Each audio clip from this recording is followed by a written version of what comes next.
नमस्कार दोस्तों, स्वागत है आपका मुकेश 24x7 यूट्यूब चैनल में। दोस्तों, आज हम इस वीडियो के माध्यम से आपको बताएंगे कि कुबेरनाथ राय भारतीय चिंतन धारा के प्रमुख हस्ताक्षर, भारतीय साहित्य के महाप्रज्ञ शिखर पुरुष श्री कुबेरनाथ राय का जन्म उत्तर प्रदेश के गाजीपुर जिला के मतसा गांव में 26 मार्च 1933 को हुआ था। स्कूल रजिस्टर में 1935 अंकित हैं। प्रारंभिक शिक्षा मलसा से, इंटरमीडिएट क्वींस कॉलेज वाराणसी तथा उच्च शिक्षा काहिबी और कोलकाता विश्वविद्यालय कोलकाता से प्राप्त की। रोजी रोटी के लिए असम के नलबारी जिला के एक कॉलेज में अंग्रेजी के अध्यापक बने। 27 वर्ष की अध्यापकीय जीवन के बाद जीवन सेवा के अंतिम दशक में अपने गृह जनपद के एक कॉलेज में प्राचार्य होकर लौटे और सेवानिवृत्ति के 1 वर्ष के भीतर ही 5 जून 1996 को दिवंगत हो गए।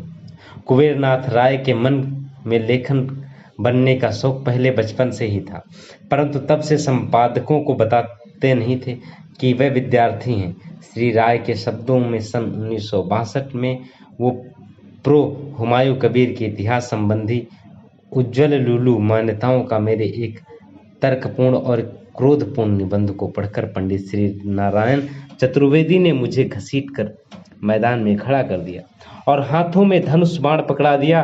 अब मैं अपनी राष्ट्रीय और साहित्य उत्तरदायित्व के प्रति सजग था। सरस्वती की कृपा कुछ इस तरह हुई कि उन्होंने निश्चय किया कि एक दिन पूज्य पिताजी जब सोए रहेंगे, उनके सिरहाने से फटी दिमाग वाली किताब निकाल लाऊंगा और आग लगाकर फूंक दूंगा। तब हिंदू धर्म के लिए एक नई पोथी लिखनी पड़ेगी। उस नई किताब को मैं लिखूंगा और जो जो मन में आएगा सो लिखूंगा। आखिर मेरी बात भी थी, कभी आनी चाहिए थी। आजीवन में मैं हाँ कहारी हाँ का ठेका ही पीछे से भरता रहूंगा। इस प्रकार उनकी कल्पना की नई पोथी की रस अखेटक साधना प्रिया नीलकंठी से शुरू होकर गंधमादन के शिखर पर जा पहुंची। धर्म युद्ध के शीर्ष पर निषाद युग से गुरुजना स्वाभिभावक हैं। तब वीरासन को साधते हुए भीतर बैठे रामत्व का उन्होंने पर्ण मुकुट बनाया। कामधेनु की रस्सी को महाकवि की तर्जनी में लपेटा और निषाद बांसुरी पर त्रेता का वृहत सांस का रंग छोड़ते हुए उत्तर गुरु की ओर बढ़ चले। रास्ते में किरात नदी में चंद्र मधु के उस पार जाने के लिए मन पवन की नौका पर सवार हो गए। भीतर बैठा राजपुरुष मराल पत्र मणिपुतुल के नाम का गांधी मंत्र जपते हुए चिंतमय भारत से दृष्टि अभिसार करने लगा। रस की कच्छ पर पान करने के लिए कंथामणि को हृदय से लगाए आगमन की नाव में सवार हो गए। घोर निश्चय में अपना उनका पथ प्रदर्शक बना अंधकार में अग्निशिखा और वह पहुंच गए अपने सर्वप्रिय घाट रामायण महातीर्थम पर, जहां उनकी वाणी का क्षीर सागर से महाजागरण का सलाका पुरुष का स्फोट हुआ। कुबेरनाथ राय का युगबोध। श्री राय एक सजग लेखक हैं।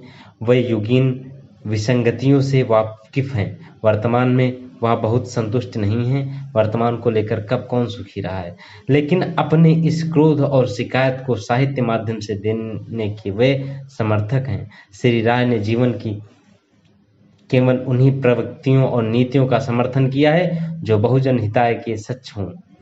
यह है कि उन्होंने सत्य और लोकमंगल में ही लोकमंगल को वीरता दी है। यदि सत्य जनहितकारी नहीं है तो उन्हें स्वीकार नहीं है। उदाहरणतः वह आधुनिक उच्च तकनीकी और बड़े बड़े उद्योगों के महत्व को स्वीकारते हुए भी लघु उद्योगों को वीरता देते हुए, क्योंकि वर्तमान जनबहुल भारत में अधिक उत्पादन की बजाय अधिक जन हितकारी है। अधिक लोगों द्वारा उत्पादन लघु उद्योग द्वारा अधिक रोजगार के अवसर उपलब्ध होंगे। अंततः बेरोजगारी से पीड़ित भारतवर्ष में लघु उद्योग ही हितकारी हैं। एक गरीब आदमी सबसे छोटा मंदिर बनाकर सबसे बड़ा बनाने वाले अमीर आदमी से कम मेधावी नहीं है। यहाँ वह महात्मा गांधी मार्ग पर चलते हुए दिखते हैं। वे राजनीति के वर्तमान स्वरूप से इसलिए क्षुब्ध हैं क्योंकि उसमें सत्य और जनहित की सर्वथा अपेक्षा होती है। वह शील सापेक्षता राजनीति में पक्षधर हैं। शीलहीन राजनीति के लिए नहीं, उन्हें वर्तमान बुद्धिजीवियों और साहित्यकारों से इसलिए शिकायत है क्योंकि वे बृहत्तर जनमंगल के दायित्व से शून्य पावनी पजहर बनने में रुचि रखता है। उन्हें नए साहित्य की सबसे बड़ी कमजोरी यही लगती है कि वह पाठक को कोई मूल्यबोध नहीं दे पाता। वह मार्क्सवादी, अस्तित्ववादी, नव्य मार्क्सवादी दर्शनों के विरुद्ध इसलिए हैं कि ये मानव को कोई आशा, उत्साह और जिज्ञासा देने की बजाय संशय, निराशा और कुंठा प्रदान करता है।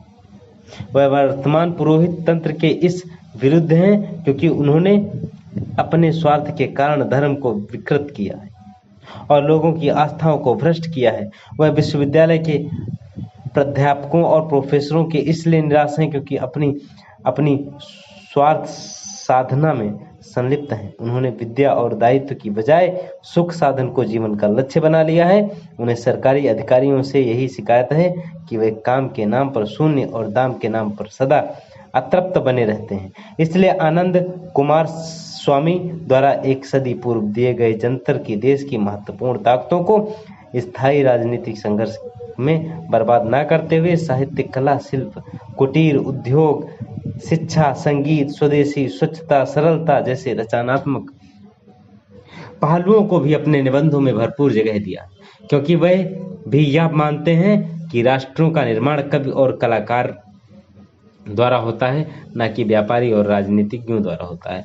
कुबेरनाथ राय और भारतीयता की धारणा। श्री राय का जन्म गंगा तटवर्ती गांव में हुआ था। उनके जीवन का एक बड़ा हिस्सा, लगभग 27 वर्ष अध्यापन करते हुए ब्रह्मपुत्र के किनारे नलबारी, असम में बीता और अंत में जीवन के आखिरी 10 वर्ष भी उसी गंगा की छाया में बीता जहां बचपन गुजरा था। इसलिए गंगा तीर लोक जीवन और संस्कृत न केवल उनकी आत्मीयता की भाजन है, बल्कि उनके समूचे लेखन के देश संस्कार के कारक और सृजन का आधार भी है। उनके लेखन में जो संस्कृति चेतना या मूल्य चेतना सक्रिय है, उसका संबंध भारत में है। भारत को सनातन है, शास्त्र शीर्षा है, महातीर्थ है। उनका समूचा लेखन इसी भारत में एक काकार होने, उनके भीतर की हाहाकार और अंतर्नाद को आत्मसात करते हैं। समिष्टिगत अनुभवों से मदाकारता की कोशिश है। श्री राय ने संपूर्ण विश्व के 2 भागों में बांटा है, भारतीय और अभारतीय। भारतीय संस्कृति या भारतीयता को वे एक अति चरम प्रश्न के रूप में देखते हैं और उनकी परिभाषा या सुनिश्चित लक्ष्य निपुण असंभव मानते हुए भारतीयता के प्रतिनिधि विज्ञान अर्थात भारत की सही आइडेंटिटी की पुनर्विकास की पहचान की कोशिश करते हैं। यह कोशिश उनके लेखन में इतिहास, नृतत्व, पुरातत्व, मिथुक, भाषा शास्त्र, मूल्यबोध आदि की मिश्र पद्धति से की गई है। सच तो यह है कि श्री राय संपूर्ण लेखन हमें भारत के चिन्मय और मनोमय संस्कार से जोड़ता है और उनकी दृष्टि में ऐसा भारत से जुड़ने का तात्पर्य ही है मनुष्य, पृथ्वी और ईश्वर से जुड़ना। निर्मल वर्मा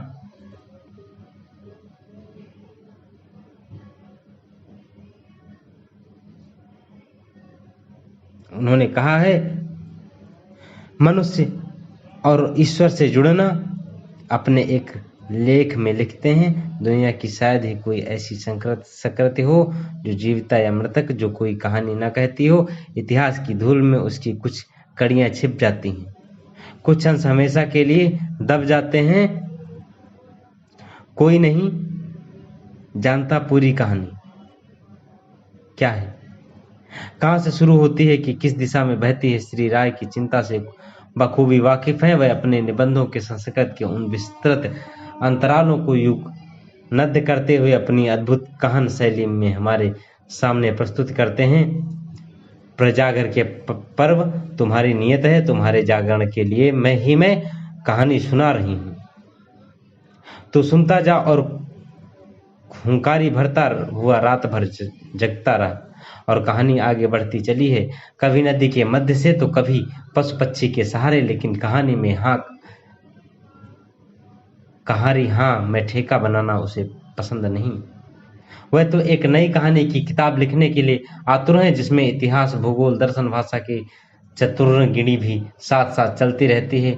बौद्धों के दिग्विजय का अश्व काशी वृंदावन में प्रवेश नहीं पा सका। इतिहास और भूगोल दोनों आकर मिलते हैं गंगा के घाटे में, और वहीं धरती का सबसे उदार एक पावन सत्य रचते हैं, जिसे भारतीयता या निश्चय भारत का कहा जाता है। भारतीयता की सर्वोच्च गाथा राम कथा की भूमि यही है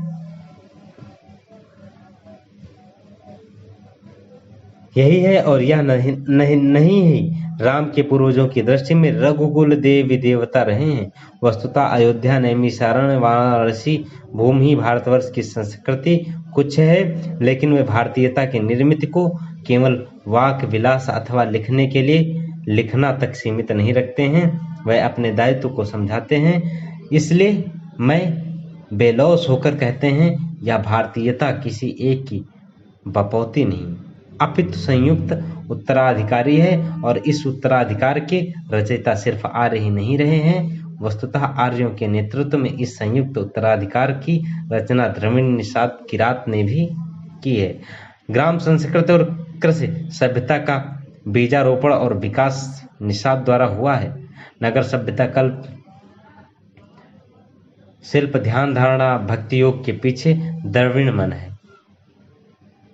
आर्यणिक शिल्प और कला संस्कारों में किरातों का योगदान है। भारतीय ब्रह्मा चतुरानन हैं, जिनके 4 मुख हैं। आर्य द्रविड़ किरात निषाद 20वीं सदी के 6-7वें दशक में, जब वह अपने राष्ट्रीय साहित्यिक दायित्व को समझते हुए एक किनारे जम ही रहे थे, उसी समय उन्हें चतुर्थ जम्बुकस्वर क्षेत्रीय जीवन दृष्टि के प्रतिनिधित्व भी सुनाई देती है।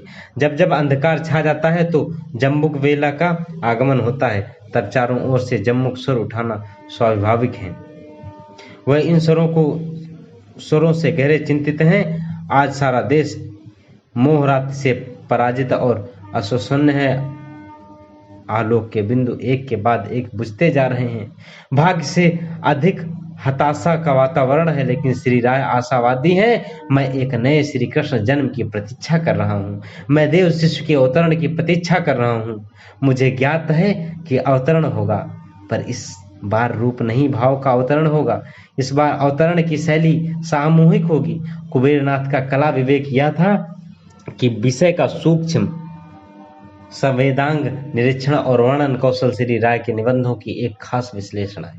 प्राकृतिक लोक और मिथकों की व्याख्या का कला विवेक उन्हें अपने समकालीन में विशिष्ट बनाते हुए टैगोर, जयशंकर प्रसाद निराला के ऐतिहासिक मन और प्रेमचंद की अनुभूमिगत ईमानदारी पंक्ति में खड़ा कर देता है। प्राकृत पुरुष के निबिड़ संयोग का वर्णन देखने लायक फिर भी आता है। आषाढ़ जिसकी राशि है मिथुन, बैलों के जोड़े खेत में पुरुष नारी के जोड़े, खेत में धरती आकाश का जोड़ा, सृष्टि में मेघ और दामिनी का जोड़ा, हवा में सर्वत्र जोड़ से जोड़ मिला गया है। अब हवाओं का सुर और स्पर्श कुछ और ही लगता है। धरती और आकाश का व्रत कंकड़ आज टूटा हुआ है।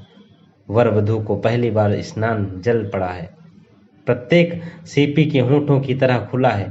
पहली बूंद छन्न से वाष्प बनकर उड़ जाती है, मोती नहीं बन पाती है। मोती बनने के लिए बूंद को भीतर भीतर पालना होगा, भाव को भीतर भी बनाना होगा। उनके किसी भी निबंध संग्रह के ऐसे उदाहरण पृष्ठ पृष्ठ देखे जा सकते हैं। श्री राय के निबंध लेखन आत्मधर्म के पालन जैसा है।